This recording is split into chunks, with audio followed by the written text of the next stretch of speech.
Okay, so next recipe. There's no title on this. This was sort of a mystery recipe. We're gonna make a beautiful fish dish. We're gonna use one of my favorite fish here, which... I thought you didn't play favorites. Well, today I do. So it looks like salmon, it tastes like salmon. Just as nutritious as salmon? Just as nutritious as salmon. This is steelhead trout. Beautiful fish. You can find this, I'm seeing it a lot more grocery stores, regular grocery stores. It's from Newfoundland, East Coast, and it's again, a beautiful fish, really nice, a sustainable fish, and it's at the same price, if not sometimes cheaper than salmon, so a great choice. It's sustainable as well, so good for the environment. And just a serving this size, about the size of a deck of cards, you're getting 100% of the omega-3 fatty acids that you need in a day. And these are a really good anti-inflammatory fat. And they also help to lower risk of heart disease and stroke, as well as helping lower inflammation, which is associated with many chronic diseases, including cancer. So to prepare this, we've done something before where you cook fish in parchment. Has people heard of that? So you cook fish in parchment, you bake it in the oven. It's a beautiful way to prepare fish. Today I'm going to show you a different technique. Again, this is another great one, which is called cooking on parchment. So not in parchment, on parchment. And it's why I like it is because you get a nice sear as if you were cooking it over a barbecue or in a saute pan, but it's a natural non-stick. Plus, most of the cooking is done on the parchment, so you can actually take it off and throw the parchment away, which is fantastic. Who likes doing dishes? No one? Okay. It's a lie. Good. This technique will help. So I Less just scrubbing. season your fish. I just put just a little bit of salt. And in my pan over here, I cut out a little piece of parchment paper, put it on top, and the heat is about medium high. So I have it about a 7, and this is a 10 scale, and I'm going to cook it directly on this. So what I do, no oil, nothing, no. This is going to go right on. If I wanted to add a little bit of oil just for flavor or for seasoning, I can definitely do that. But for the purposes of non-stick, the parchment paper is doing all the work for you. So I'm going to put the piece of fish now on top. This has been heating for like probably 30 seconds, a minute. And if we're all quiet, you can hear it start to sear a little bit. So that's perfect. So that's sizzle, what I want. sizzle. And we're going to cook that for about 2 minutes, 3 minutes per side, depending on how thick the fish is. And you'll see at the end how it works. But it's a great way to cook fish. Parchment paper, you want to keep an eye on it. You don't want to crank the heat. It is heat tested for up to 425 degrees Fahrenheit. So as long as you have it to medium high, it's fine. It won't burn on you. And again, great non-stick technique. So we're gonna let that cook, and now for what we're gonna serve it with. Again, springtime, I couldn't help but get everything that was green at the grocery store. And peas, fresh peas, spring peas, they're starting to come in. You'll start to see them coming up, and these are fantastic. These are delicious. One of my fondest memories growing up was eating all of these in my grandmother's garden, all of them. So if they make it to the dish, I'll be surprised, but these are fantastic. And this will also work with frozen peas as well. I even have some edamame in here. So I have some fresh peas and some frozen edamame. Either one will work. And so what I'm going to do is put them into a small pan here with about a 1/4 cup of water, and I'm going to slowly cook it for like 3 minutes. Just a little simmer, just until they soften. Fresh peas, sometimes they have almost like a starchiness to it when you just eat them out of the pod. So you just want to cook them for like a couple minutes. Helps to soften them up a bit too. I also added some beautiful pistachios in there, which I crushed up.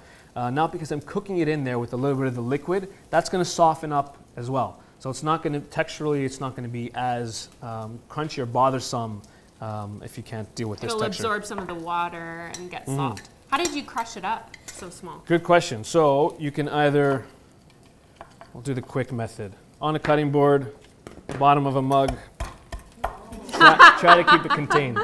That was very sloppy. But you can do that. That's the easiest way. I have a mortar and pestle. That kind of works too. This guy here. That's what I did it in, so that it didn't make a mess. And you can do that as well. If you want to crush it up in here, Yeah. that can really help. Absolutely. Or if you put this in a plastic bag, just so that it keeps them on your cutting board somewhat. Yeah, and then that way you can really get it down into a fine powder. And before I finish this, I want to draw your attention to the pan for a second. Do you see the beautiful sear I have on the fish? Wow. It's not sticking, it's not making a mess, especially for those who are uncomfortable cooking fish. I think fish can be a challenging protein or ingredient to cook with. This is a nice way, you can use a gentle heat, and again, I'm not ruining a pan, which is great if you're just trying it out. So that's gonna need a couple more minutes, and we're gonna finish our peas. So we had them cooking for about 2-3 minutes with the pistachios. And I'm gonna add some fresh mint, beautiful spring, vibrant, amazing herb. Now, if you're, again, beginner with your knife skills, we'll show you 2 techniques. So Christy's gonna show you the scissor and cup technique, which is fantastic. Step 1, insert your mint leaves or other herb of choice into your mug. Step 2, grab your scissors. Step 3, chop wildly. And you don't have to have any kind of knife skills for this. I'm just really chopping away. There's no concern that I'm gonna cut my fingers or anything like it. And you get beautiful, Yeah. beautiful chop. really And it nice. smells amazing. So you can do it that way. For those who are a little more comfortable with your knife, just take all your leaves, stack them, and then roll them into a little cigar. A little burrito. Burrito, there we go. And then you take your knife and then just slowly work your way through it. It's like you're making sushi. And if anyone knows what this is called, yell it out. Cheffinade, you guys are pros, professionals. I asked because I didn't remember, so thank you. There we go. So I'll just roughly chop that. And the mint, again, it has wonderful flavor, nice and fresh. That's gonna go perfect with the peas. So that's gonna go in there.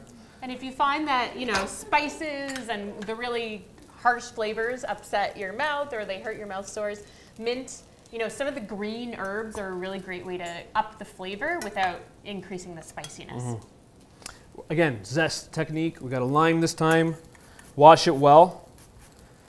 And then zest away. These microplanes are fantastic. Again, I always talk about it. One of my favorite tools. Or if you don't have one at home, that shouldn't prevent you from making this recipe. You can use that mystery side of your grater. The mystery side. That's the like pointy, small side. That can zest pretty well. Yeah. I got my zester at the dollar store. Just, you know, I was pretty happy about that. They're not too expensive. So stir that in, zest mint.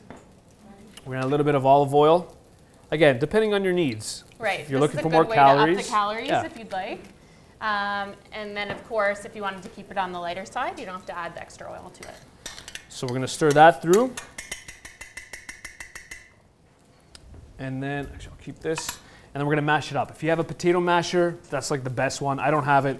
I have a muddler, which is gonna have to work. It's gonna take a little longer. Or you can use a food processor as well. And then if you want it pureed very, very smooth and very creamy, and you don't want any texture at all, then yeah, put it in a food processor, add a little bit more liquid or a little bit more oil, and process it until smooth. If you're okay with a little texture, I'm just gonna go ahead and mash this as is. And now smashed peas is a pretty big English or British dish. Now I'm just, you know, I'm getting it to the texture that I like it. This is pretty good for me. Just gonna stir it through. And that's it, we're ready to plate. And this is a pretty fast recipe as well. All right, so plate. And the beautiful colors are really going to help if you have a small appetite. The more colors you can incorporate onto your plate, you're going to have more of an appetite. You're going to want to try a little bit of everything. And they've actually done studies showing that the more colorful your meals, the more people tend to eat. Yeah, so you don't have to get as chefy like this, but Christy is right.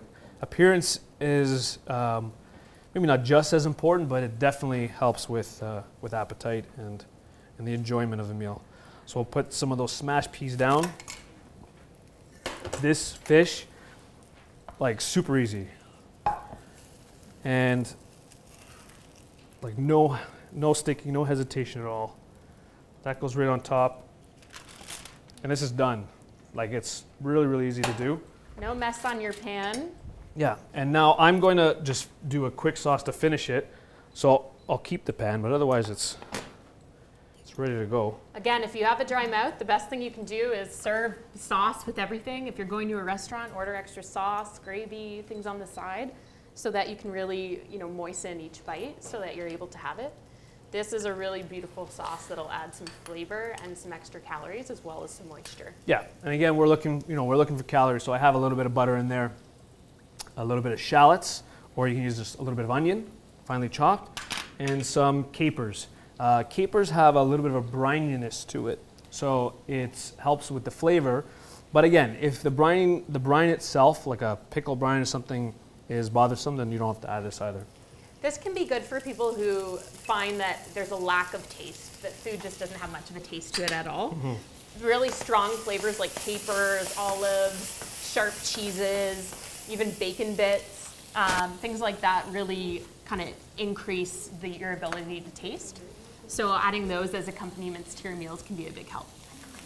And so this is a fast sauce. Like it's literally 30 seconds, just until I start to see some color in the shallots, which I have. And those shallots will sweeten up as well, yeah, so you're not absolutely. getting that bite.